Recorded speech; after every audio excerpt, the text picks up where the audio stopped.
have already stepped forward, ready to pay some of the cost. I think I know where this is going. Under the conditions that it is designed to resemble a double-height Tokyo tower, and they collectively retain the rights to destroy it at regular intervals. Okay, now that makes sense. In more recent news, Edward Elric's sentencing was carried out yesterday. For those not familiar with the trial, this past November, Mr. Elric was found guilty of stealing a priceless suit of armor, claiming that it held the disembodied spirit of his younger brother. The trial found him mentally unsound, and he is presently undergoing psychiatric evaluation at Kefka's home for the mentally unbalanced. The suit of armor has yet to turn up. How do you lose a suit of armor that big? In an unrelated story, local authorities have been getting numerous reports of strange clunking sounds coming from alleyways at night. Police are hesitant to draw a connection to the disappearance of numerous stray puppies and kittens. Oh, kitty. As we mentioned at the start of the show, music is definitely something we have in abundance, with not only Rides and Rebellion, but Psych Corporation and a few DJs for the dance parties we'll be having later on. It just so happens that we have another one of our musical guests with us, a Chiptunes artist with multiple albums. Please welcome Professor Shy Guy.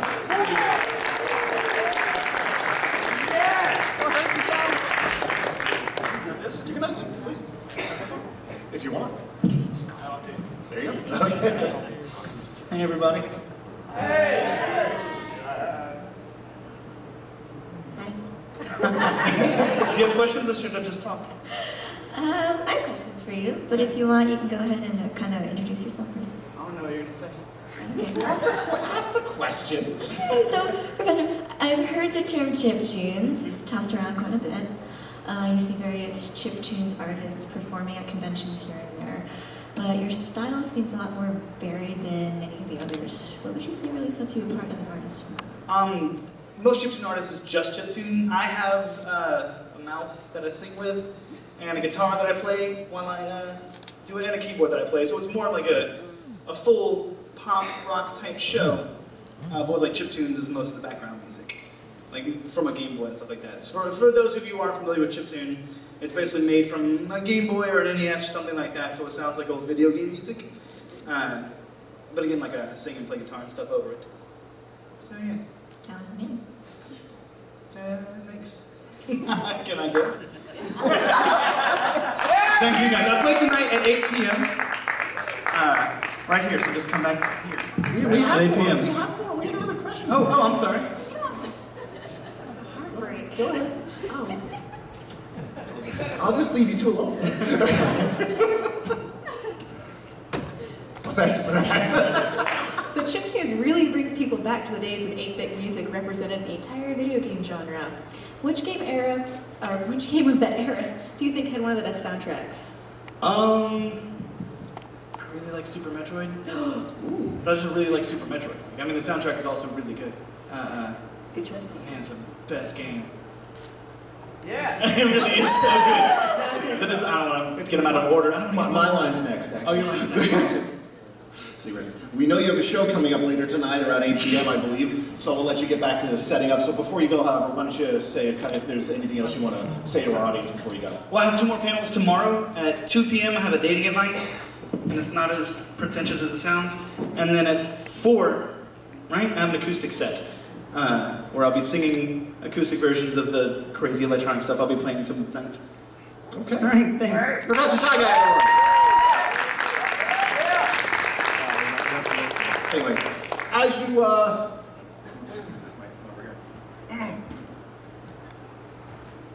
So, as you may know, shows like this are places to have fun, meet people, watch new anime, and just build great memories. So to prevent any confusion at this point in the program, we would like to present our top 10 things not to do at an anime convention. Number 10 is playing ring toss on the horns of Homestuck cosplayers. Yes, I know it's tempting, and you can even have different difficulty levels based on the floor of the hotel you're standing on, as illustrated by my handy diagram over here. Are you giving them ideas? I'm not giving them ideas, I'm telling them not to. That's a story, I'm sticking to it. What's a troublemaker? Always a troublemaker. Number 9, being the 6 millionth person to sing the Pokemon theme at the karaoke. Or the 100 millionth person to do a Final Fantasy skit in the Masquerade. Number 8, deciding that you want to keep a piece of the convention experience with you by taking home a wallpaper sample from your hotel room. Number 7, using your spending money, your food money, your gas money, and your rent money to get that one item in the dealer room you've always wanted. Bad idea. Unless it's an actual mobile suit, then just drive carefully. I don't care if it's a lifestyle alpaca plush. Question with John. No. Okay. Says the bunny cop. Number 6, attempting to create Coco Chanel's Ode to Fanboy by combining 3 hours of DDR, no shower, no deodorant, and leftover garlic bread. Number 5, attempting to find the fangirl of your dreams by carrying around a sign saying, looking for the fangirl of my dreams. Signs in general are just asking for trouble, but this is a special case. Age is tricky to manage. If she looks and dresses like she's 18, she's 16. If she looks 21, she's 14. However, if she looks 16, she's probably 30 or 12. Don't take the risk. What if she looks 12? Then she's a cop. Moving on. Number 4, glomping people without permission. Oh, come on. Sweet cheese and crackers, are you okay? Just illustrating a point, apparently.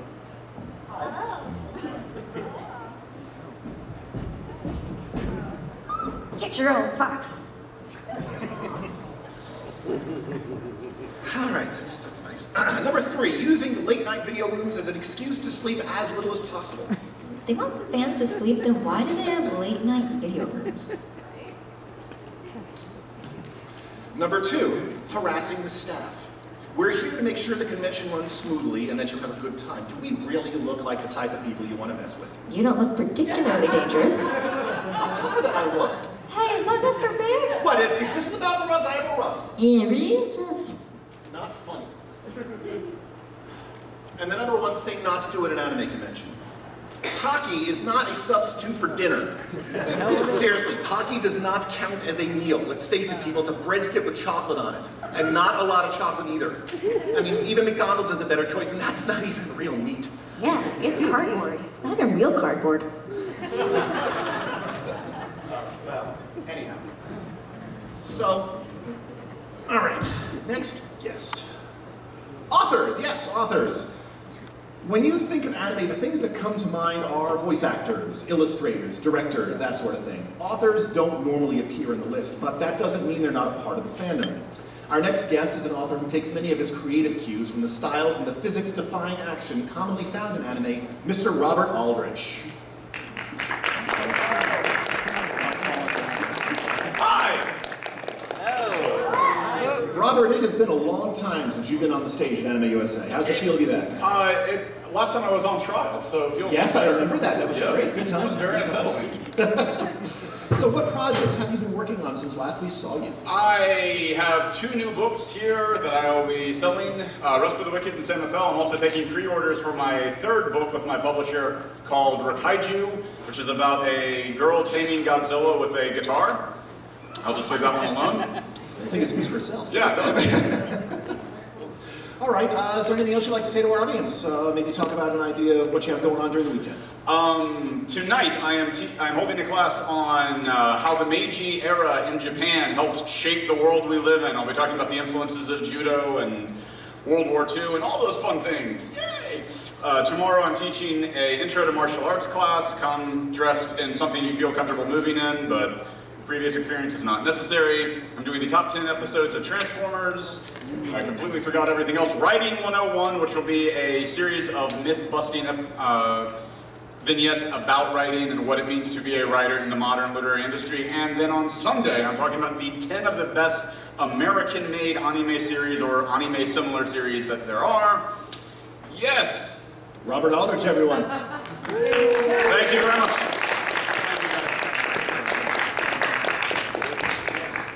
As you can probably guess, I'm a big fan of unorthodox clothing, costumes, and the like.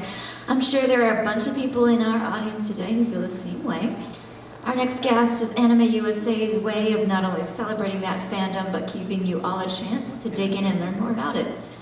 We have with us a very noteworthy cosplayer who has been active in costuming, judging, and instructing the community since 2007.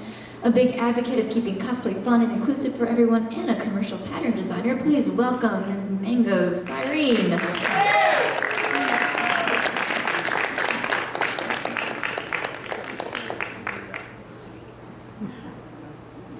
Hello, not Cyrene. sure. Welcome But to the show.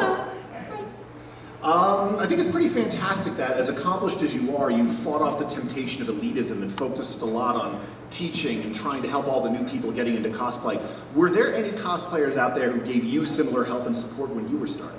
Really, I've always, I'm going to date myself a little bit, but I started following Cupcake Cosplay, Kamui, when she was starting out, yeah, so everyone who's like kind of a current senpai was still one of my senpais too. Okay, very nice. I have a question about a few videos I saw on your YouTube. In addition to just cosplay advice and education, you decided to make the jump into cooking lessons. I'm sure we can all see like connections there. Tell us a bit more about why you decided to go down that avenue. I'm kind of like the Pinterest white girl, so I really enjoy things like cooking and baking, and being able to incorporate my love of cosplay in that has just been really fun. It's kind of an excuse for me to play around with different video styles, and I really like teaching and educating, so it's a little bit different sort of educating as opposed to sewing, but it's still really fun. Well, it's really great to have you here, and I'm sure our audience is really looking forward to seeing and hearing everything you have to teach over the weekend. Is there anything else you'd like to say to everyone? Basically, come to my panels. I'm going to be talking about a lot of the intro to cosplay topics, such as cosplay planning, how to brand and market yourself if you want to pursue cosplay as a career. We're going to be doing a panel on skit performances tomorrow, and then I'll also be hosting a late night slumber party from 1 a.m. to 2:30 on Saturday night, and we'll be playing things like MASH, Telephone, Never Have I Ever, and Would You Rather, and it will be 18 plus. Very nice. Thank you all so much. Thank you so much for being here. It made this sound good of you. We're trying to wear pretty costumes too. What do you mean you should wear pretty costumes? You have that cute police uniform you wear all the time. Ha ha, don't call me cute. Sorry. I suppose all that's left is to move on to our voice actors then. Hey, Nick. Hi there. I suppose you'll be helping me with the guests as well? We're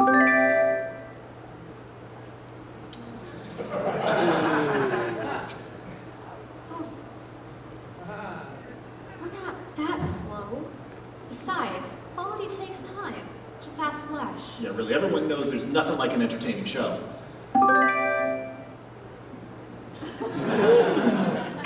Vicious. Okay, if that's the way you want to play it. Oh, he's getting dead serious, ladies and gentlemen. This just got interesting. All right, our first guest has an amazing list of credits. Think you can keep up? Oh, okay then. Kitsune and Air Gear, Akasha and Corpse Princess, Kenichi and Kenichi the Mightiest Disciple, Koichi, Line Barrels of Iron, Billy and